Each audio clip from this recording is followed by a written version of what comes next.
Have you ever felt like you were carrying a weight far heavier than your own?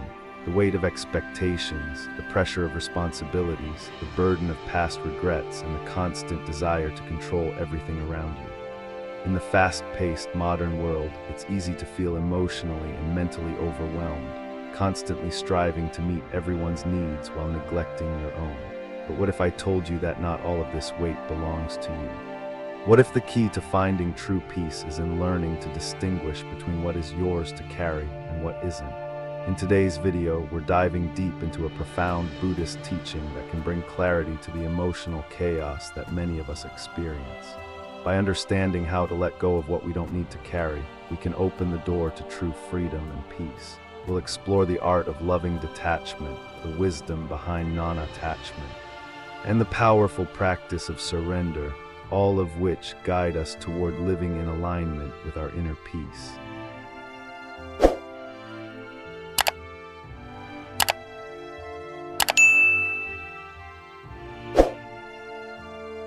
Understanding the weight you carry in our fast-paced modern world, many people are overwhelmed by the weight of their responsibilities.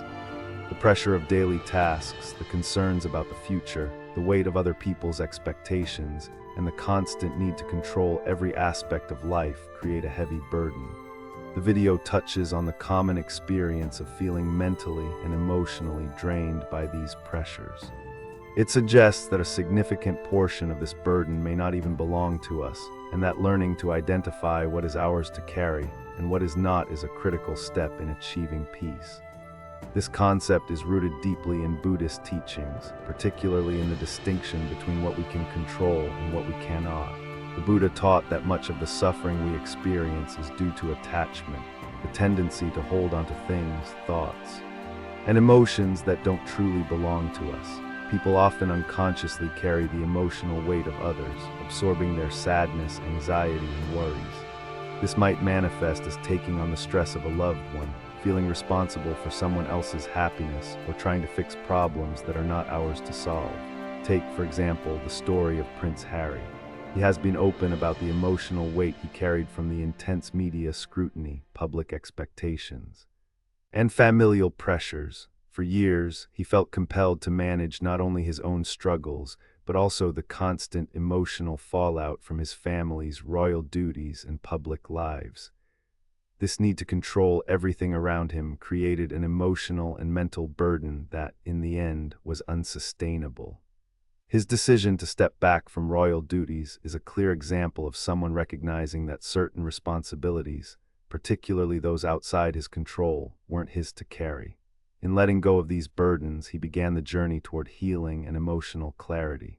The story from the video of the young monk learning that when you give water, you should not drink the whole bucket is an apt illustration of how we often give too much of ourselves without realizing the cost. The monk, through Buddhist wisdom, learned the importance of loving detachment. This means that while we can offer love, compassion, and care to others, we must do so without draining our emotional resources. By understanding that not all burdens are ours to carry, we can protect our own mental and emotional health.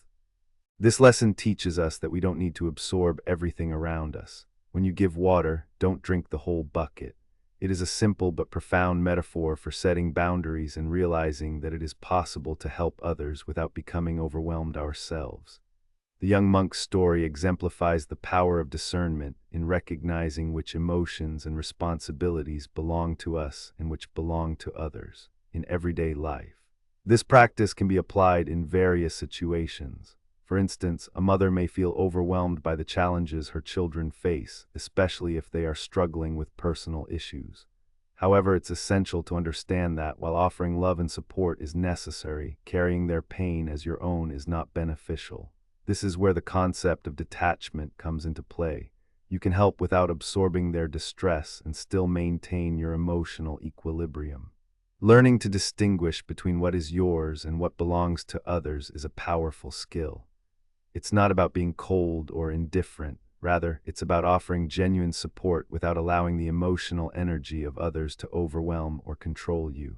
As we learn to identify and release the weight that isn't ours, we create space for clarity and emotional strength, which ultimately leads to a more peaceful and fulfilling life.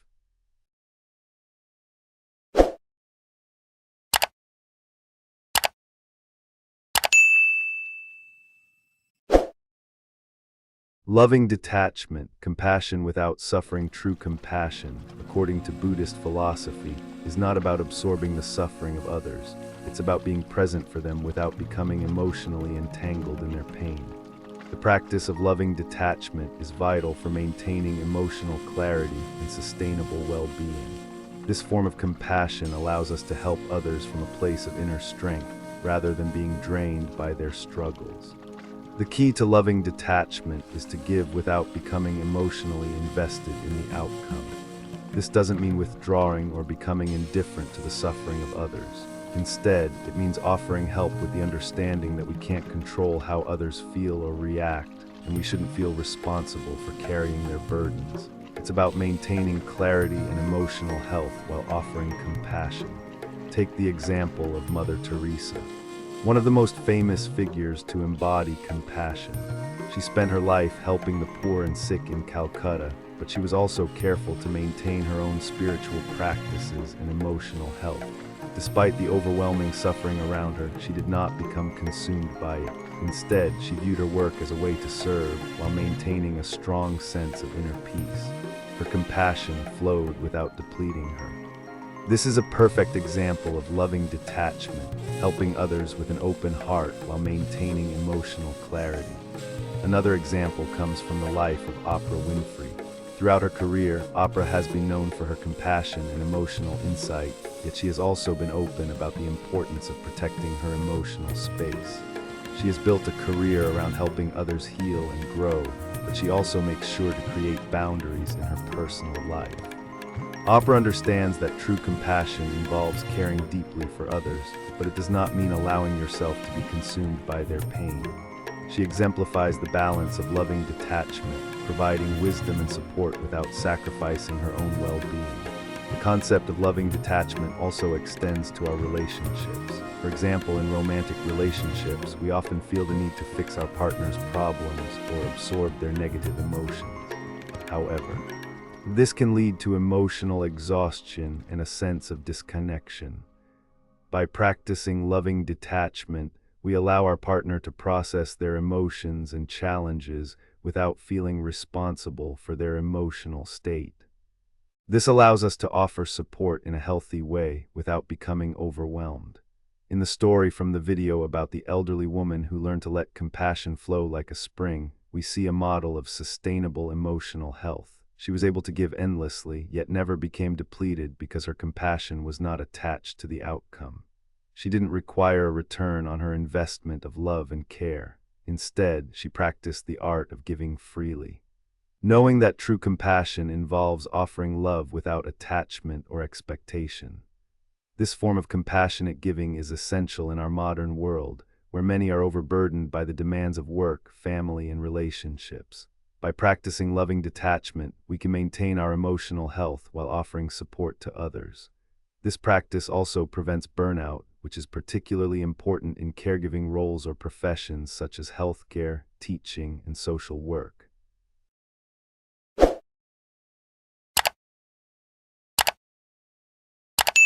The mental stones we carry. Many people go through life unknowingly burdened by what the Buddha described as mental stones. These are not physical objects, but instead the residual thoughts, regrets, anxieties, and unresolved emotions that we carry with us from the past. We all have them in one form or another. The conversation that didn't go the way we wanted, the decision that we regret, the mistake we made that continues to haunt us. These mental stones create subtle tension in the mind and body, preventing us from fully embracing the present moment. The Buddha's teachings on this issue are clear. In order to find true peace, we must learn to release these mental burdens and not let them define our present state.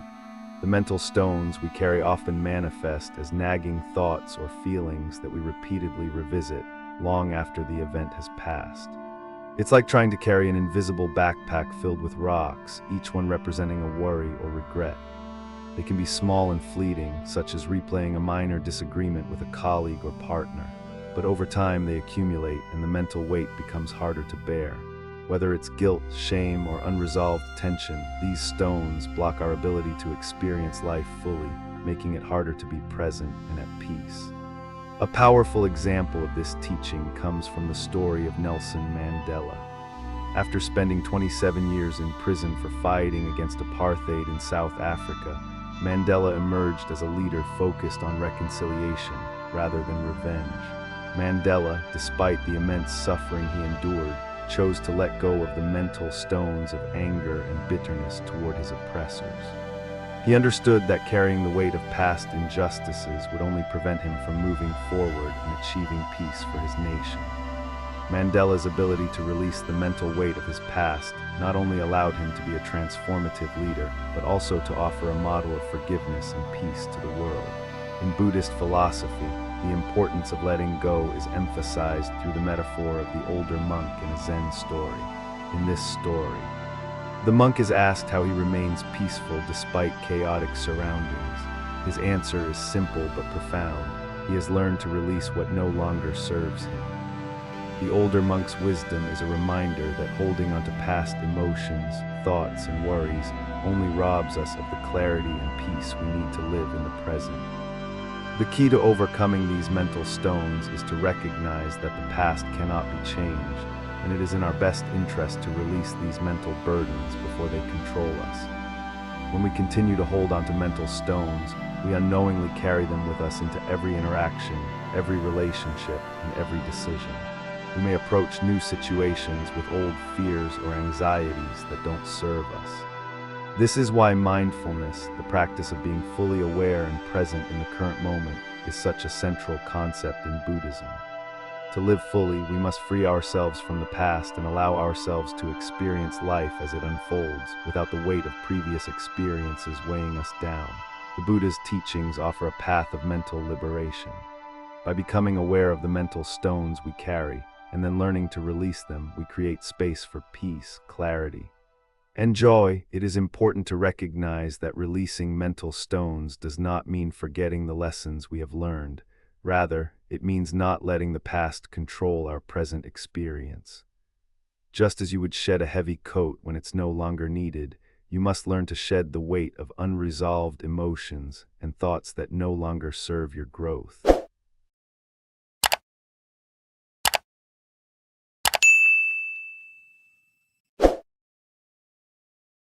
Non-attachment, the wisdom of letting go, one of the core teachings of Buddhism that aligns closely with the idea of releasing mental stones, is the practice of non-attachment. Non-attachment is often misunderstood by those unfamiliar with Buddhist philosophy. It does not mean not caring, withdrawing from life, or being indifferent to the world around us. In fact, non-attachment is a deep form of engagement with life. It's the ability to care deeply about things and people without clinging to specific outcomes. The Buddha's teachings on non-attachment are about understanding that true happiness does not depend on achieving particular goals or outcomes. Instead, it arises from accepting whatever life presents with openness, curiosity, and an understanding that life is fluid and ever-changing. Non-attachment allows us to remain deeply engaged with life, but without the constant need to control it or make it fit our expectations. The concept of non-attachment can be seen in the way Steve Jobs approached his work.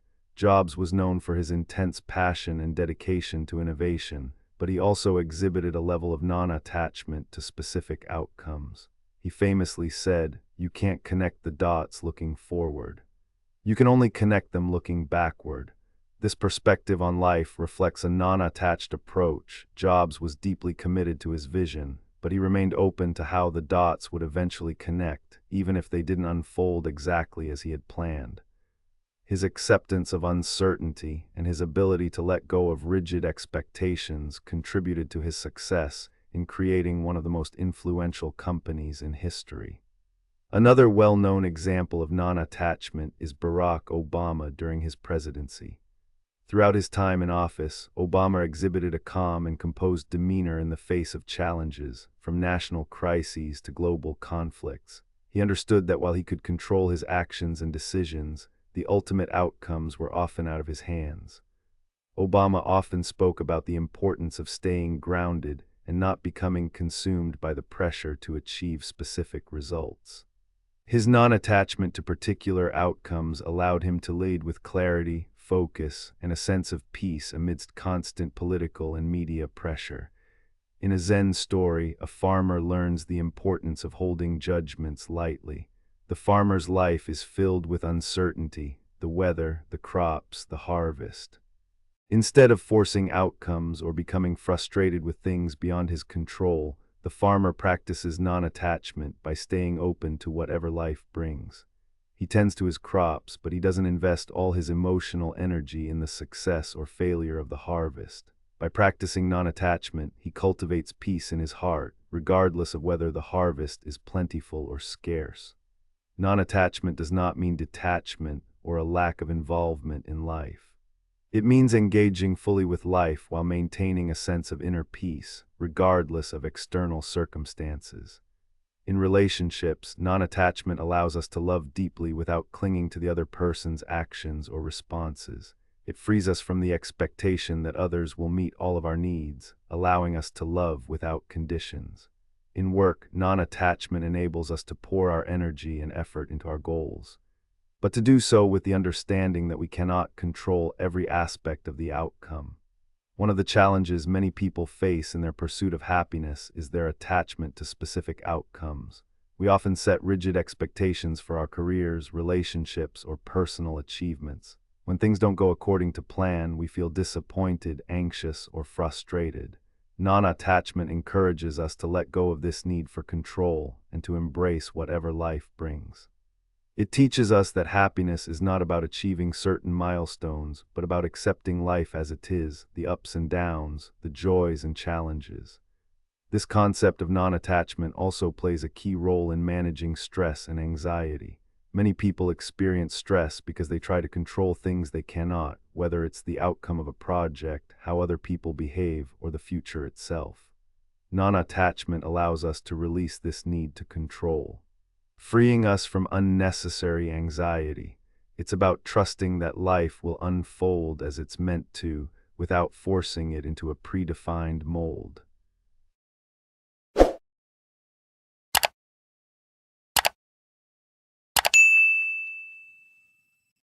Embracing the wisdom of letting go. In summary, the teachings of mental stones and non-attachment provide powerful tools for creating emotional and mental clarity.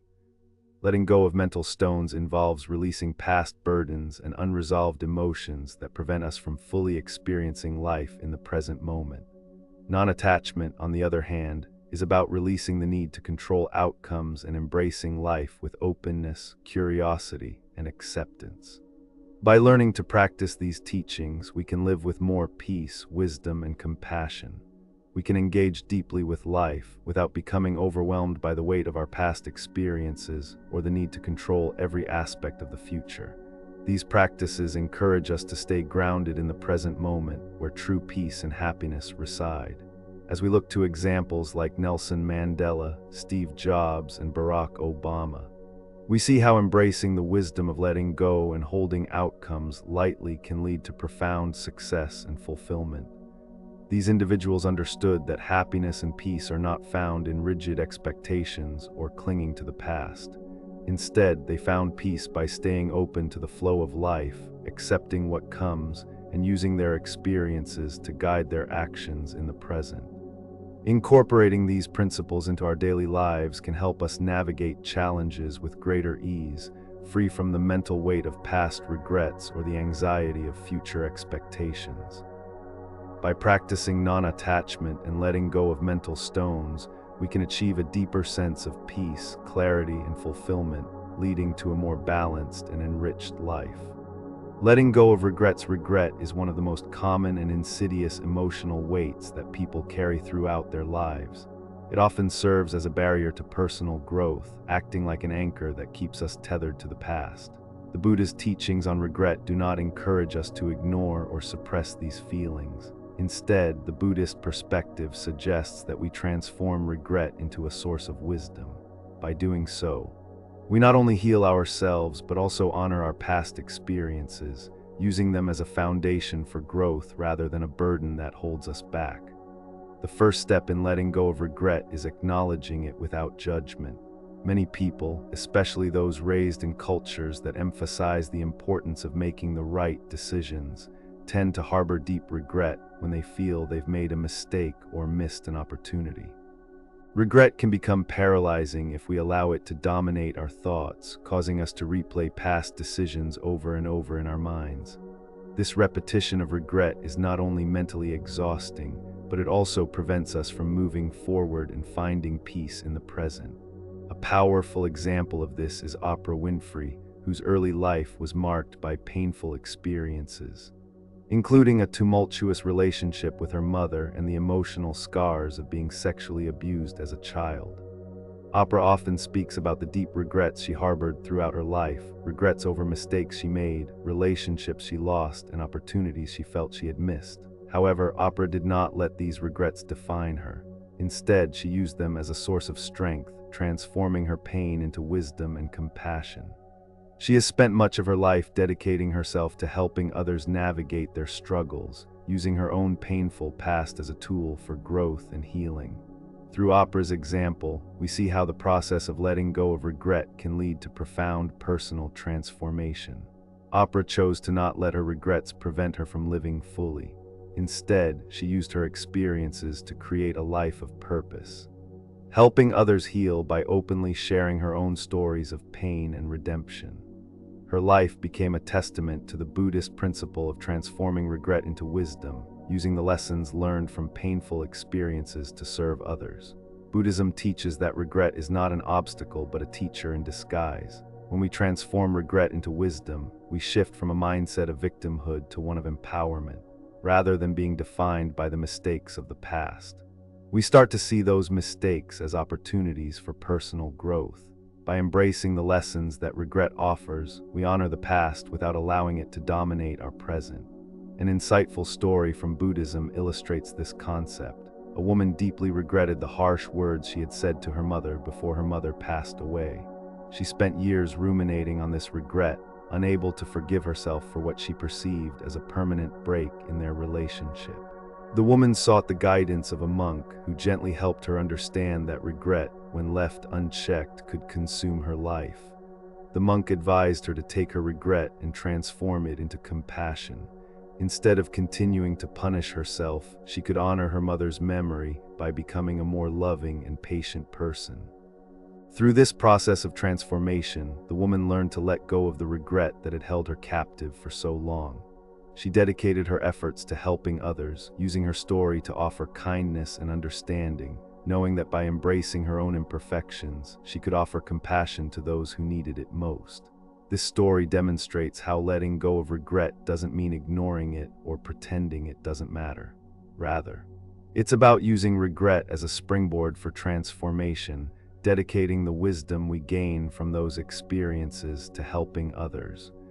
Regret becomes a tool for spiritual growth rather than an emotional weight that keeps us stuck in the past.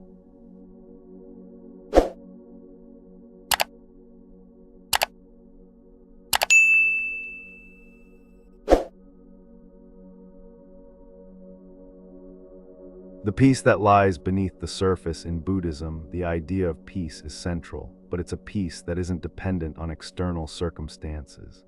It's a peace that lies within us, waiting to be discovered amidst the chaos of daily life.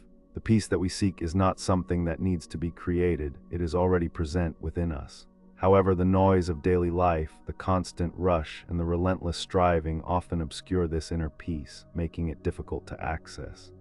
One of the most profound teachings of Buddhism is the concept of finding peace by resting in the present moment. In the hustle and bustle of modern life, it's easy to forget that peace is not something that can be chased or acquired. It's something we must learn to connect with by letting go of the constant effort to control everything around us. The practice of mindfulness, which encourages us to be fully present in the moment, is essential in uncovering this natural peace. The story of Steve Jobs, the co-founder of Apple Inc., provides an example of someone who, despite his monumental success and the constant pressure to innovate, understood the importance of finding peace amidst the chaos. Jobs was known for his intense focus and visionary drive, but he also understood the importance of reflection and quietude. Jobs often spoke about the profound impact that meditation and mindfulness had on his creativity and decision-making. By learning to sit in stillness and connect with the present moment, Jobs was able to tap into a deeper sense of peace that informed his work and his ability to lead with clarity. In Buddhism, peace is not something we have to go out and chase. It's already within us, but we often miss it due to the noise in our minds and the distractions around us.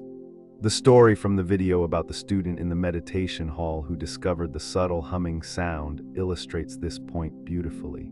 The sound had always been present, but the student could only hear it when her mind became still. The humming was a metaphor for the peace that exists beneath the surface of life. It's always there, but we often fail to notice it because our minds are filled with distractions, worries, and the noise of our daily lives. This concept can be applied to modern life, where people are constantly bombarded by information, social media, and the demands of work and family. The fast pace of contemporary life can make it difficult to find stillness and peace. However, like the student who discovered the subtle hum, we can learn to connect with the peace that is always there by quieting the mind and becoming more present. This peace is not dependent on the external world. It exists within us, waiting to be noticed and embraced. An example from Barack Obama shows how inner peace can influence leadership and decision-making. Throughout his presidency, Obama was often praised for his calm demeanor and ability to stay focused in high-pressure situations. He frequently spoke about how his mindfulness practice, including meditation, helped him navigate the intense pressures of the job. Obama's ability to remain centered and grounded despite the chaos around him exemplifies the power of finding inner peace. His example illustrates how peace, when accessed from within, can help us lead with wisdom, compassion, and clarity, no matter how tumultuous the world around us may seem. The Buddha's teachings on peace remind us that the chaos of life does not have to dominate our minds or our emotions. By resting in the present moment, we can connect with the peace that already lies within us. This peace is not something we need to create. It is already there, waiting to be discovered. The challenge lies in quieting the mind, letting go of the constant desire for control, and allowing ourselves to rest in the stillness that exists beneath the surface of our thoughts and emotions. Skillful vulnerability. Balancing openness and wisdom in Buddhist philosophy, vulnerability is often viewed as a double-edged sword. On one hand, it's important to open ourselves up to others, to share our emotions and experiences in an authentic way. On the other hand, Buddhism teaches that unchecked vulnerability can leave us emotionally exposed, susceptible to harm, or to the draining effects of others' negativity. This delicate balance between being open and discerning is known as skillful vulnerability. It's a concept that emphasizes connecting deeply with others while maintaining a sense of emotional clarity and protection for ourselves. Vulnerability is often seen as a weakness in many cultures, especially in environments that prize strength, self-sufficiency, and resilience. Yet, in Buddhism, vulnerability is not just about revealing our wounds or emotions. It's about being genuinely open without sacrificing our emotional well-being. Skillful vulnerability is the art of knowing when and with whom to share our deepest feelings, and being mindful of how much we give without depleting ourselves. A profound example of skillful vulnerability can be found in the life of Jacinda Ardern, the Prime Minister of New Zealand. Ardern has been widely praised for her leadership style, particularly for how she manages to balance being emotionally open with maintaining the strength required for her role. After the Christchurch mosque shootings in 2019, she displayed an open heart in mourning with the victims' families, demonstrating vulnerability by acknowledging the national grief. At the same time, she exercised wisdom in how she chose to channel her emotions, leading with compassion while not letting the tragedy overwhelm her sense of leadership. She connected deeply with her people, while protecting her own emotional state by maintaining a sense of clarity and purpose, exemplifying skillful vulnerability. This concept mirrors a key teaching from the Buddhist tradition. A monk once learned a profound lesson when he tried to control the fire in a forest. He realized that although he couldn't control the fire, he could choose what fuel it consumed. In the same way, we cannot always control our emotions, but we can choose how we respond to them. We have the power to decide what we expose ourselves to and how much energy we give to emotional situations. For instance, in our daily lives, we often encounter situations where we're tempted to give into emotions or allow ourselves to be overwhelmed by others' feelings. Skillful vulnerability teaches us to discern when to open up and share our emotions and when to protect ourselves. It encourages us to offer support to others without letting their emotional state drain us.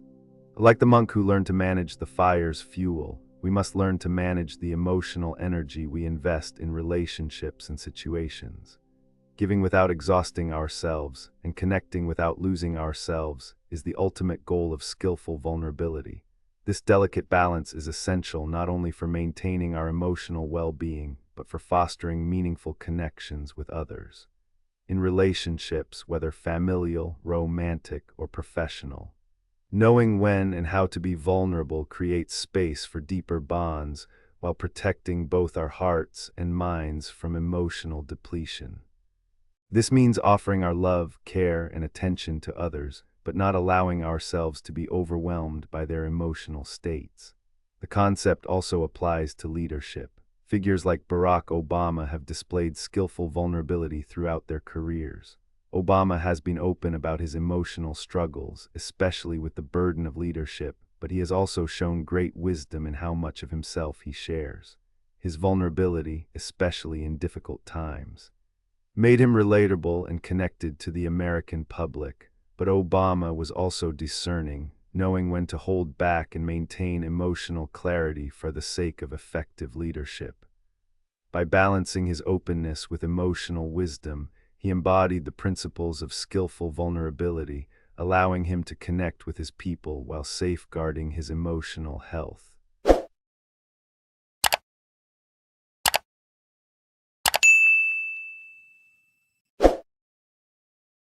Surrender, the art of resting in what is at the heart of Buddhist practice, is the understanding that life is impermanent, constantly changing, and often beyond our control.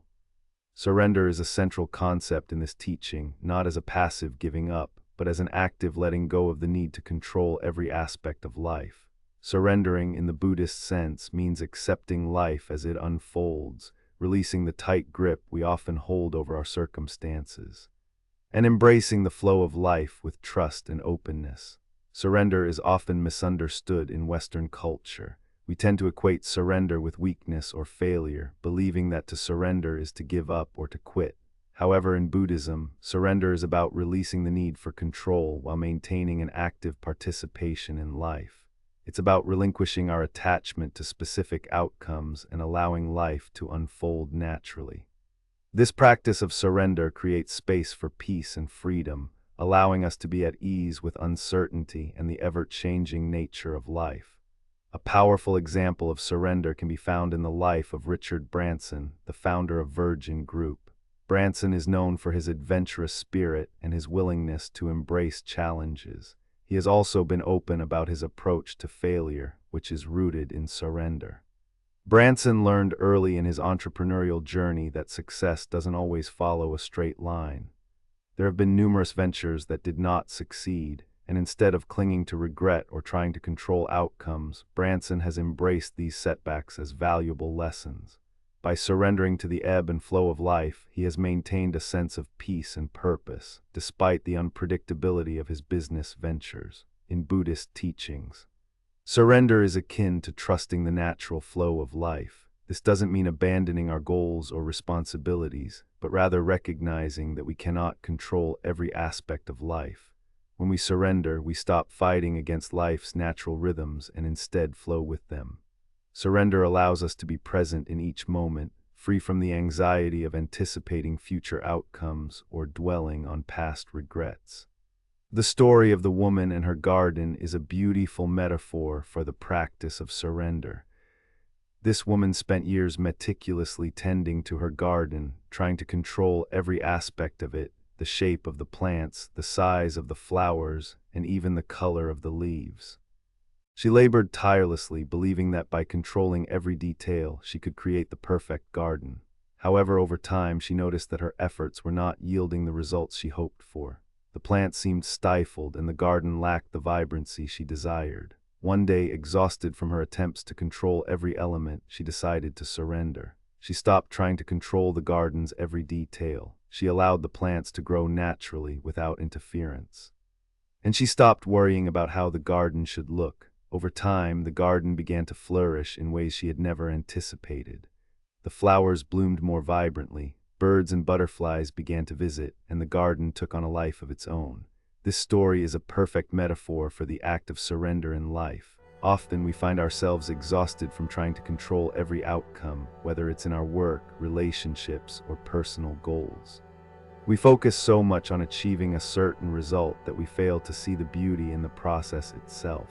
When we surrender, we allow life to unfold in its own time without imposing rigid expectations. This act of letting go can bring about the peace and freedom we so desperately seek. Similarly, Steve Jobs exemplified the practice of surrender in his career. Jobs was famous for his relentless pursuit of perfection, but he also understood the importance of surrendering to the process. In the creation of the iPhone, for example, Jobs allowed the design and development process to unfold naturally. He trusted the innovation process and allowed his team to experiment, often stepping back to let creativity take its course. This surrendering to the flow of the project allowed Apple to produce some of the most groundbreaking products in history. Surrendering does not mean relinquishing effort or abandoning goals. Rather, it's about relinquishing attachment to a specific outcome and trusting that life or the universe will bring us what we need. It's about letting go of the fear that everything must be under our control and embracing the uncertainty that comes with living. Surrender is a practice of trust in ourselves, in others, and in the natural unfolding of life. It allows us to be present, to focus on the task at hand, and to release the tension that arises from constant striving. This practice can be especially transformative in relationships, where we often try to control others' actions or behaviors. Surrendering in relationships doesn't mean giving up on them or letting go of our needs. It means releasing the need to control how others behave or react and instead allowing relationships to grow naturally. It's about meeting others where they are and trusting the process of connection. As we wrap up, take a moment to reflect on the emotional weight you've been carrying. Are there mental stones from your past, regrets, grudges, or old wounds that continue to weigh you down? Or perhaps you've been clinging to the need to control every aspect of your life, only to find yourself exhausted and overwhelmed. Remember, the teachings of Buddhism are not about withdrawing from life, but about embracing it with open hands and a light heart. By practicing skillful vulnerability, we open ourselves to others while protecting our emotional well-being. Through surrender, we release the need for control, trusting in life's flow and the wisdom that unfolds from within. True peace is already within you. It's not something you need to chase, but something you need to recognize and embrace in each present moment. When you let go of what isn't yours to carry and stop fighting against life's natural course, you create space for peace, clarity, and joy to emerge. So as you go about your day, ask yourself, what can I release today? What burdens are not mine to bear? When you let go of the weight that doesn't belong to you, you begin to experience the true freedom and serenity that Buddhism teaches us. If you found this video helpful, remember to subscribe and share it with anyone who might be carrying emotional burdens. Let's all walk this path together toward peace and wisdom.